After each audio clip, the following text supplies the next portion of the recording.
What's good, YouTube? It's your boy, Yayo Kino, you know what I'm saying?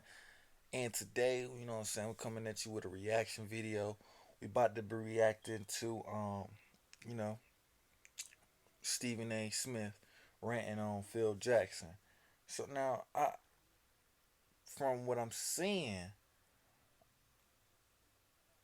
I don't know what it's gonna be about, be honest. But I think, Stephen A. Smith, that man be snapping.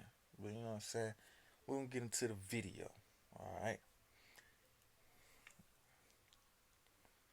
All these ads. Ads. Buffering. Why is it buffering? Are you serious? It's gonna get a whole 30 seconds. It's that bullshit I'm talking about. See? Can't stand people, bro. Always got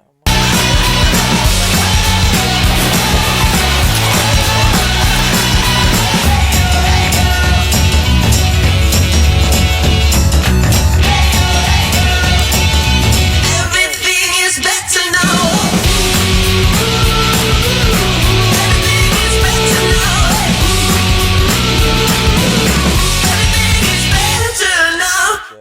K Barino not description. Well, it'll be in the description down below. You know what? I was not. And the reason why I was not is because I knew that if the New York Knicks picked him, it would irritate me. And I'm never surprised when Phil Jackson irritates me. It's just that simple. I expect him to annoy me. I expect him to grate my nerves. What are they supposed to be picking up? Bro, why is the quality so low?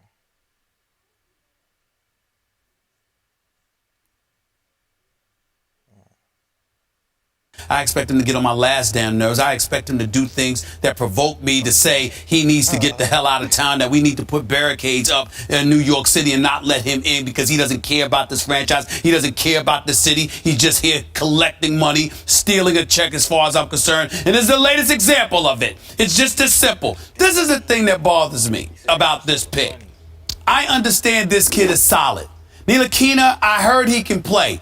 But you heard Fran Fraschilla, the great Fran Fraschilla, who does a great job scouting for us as a network. You heard him point out he's not a point guard, he's not a two guard. Well, what the hell is he? The dude didn't look any bigger than Adam Silver, the commissioner of the National Basketball Association. He almost looked as small as that dude. Now, I'm not saying the dude's a scrub. Please don't get me wrong. What I am saying is that when you look at Ntilikina, think about this for a second here. You are Phil Jackson. You got Porzingis, Latvia, Ntilikina now, France, and Lord knows where Willie Hernan Gomez is from. I understand New York's a gorgeous mosaic, but my God. This dude, Frank Natil, I don't know, Nakina, whatever, I don't know. He didn't go to no workouts. None. For no team at all. But he just got drafted number 8. What? Yo, that's crazy.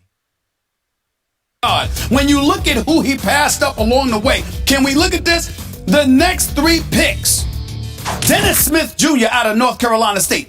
Everybody's been raving about this kid's upside, his athleticism, how he goes and gets it. He could put the ball in the hole. You had a chance to get in a view with the New York Knicks. You passed. After him, Zach Collins out of Gonzaga. Did you see this guy perform in the national championship game? This dude has a tremendous upside. That would have been a nice pick. No, you let him end up in Portland. And then at number 11, Michael Jordan and the Hornets, who had a good draft, by the way, Malik Monk. Ever heard of that dude? Yes. That brother could play. Did you draft him out of Kentucky? No, you didn't. Because Phil wants us to believe that Phil has scouted some dude from France thoroughly enough to know what the hell he brings when it's a task getting Phil to travel on a road trip to Cleveland, for crying out loud. But you... So basically he's saying that the dude, this is what I'm getting from it. I'm thinking that he's saying that the dude, Phil Jackson, didn't draft somebody that was high because, well, not high, but like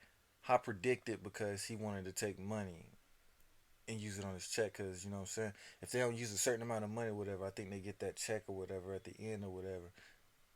I don't know.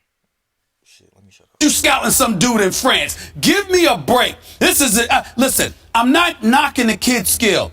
Any more than years ago, I knocked Porzingis. I didn't knock Porzingis in terms of his skill. What I said about Porzingis back then is that Phil told us we're competing for playoffs. We're going for it now. And then we found out you're engaging in a reclamation project, so you hoodwinked us because we knew you had a 4 to 5 year plan. Now we're 4 years in, and Phil is asking us to start all over again. This pick tells me, yeah, right. It's hold so on, much Max. worse. This pick tells me that Phil is asking us to wait another 4 years. That's my problem with it. Yeah, it's so much worse even than that.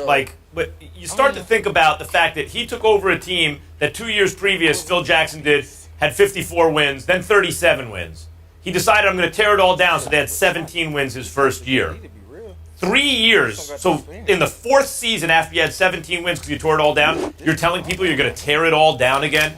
You have no right to do that. You have such nerve to do that. And the reason he likes this pick, Stephen A., instead of Malik Monk, who has much more upside, is because Phil Jackson's insisting on running all decisions through the triangle metric. Now think of how insane this is.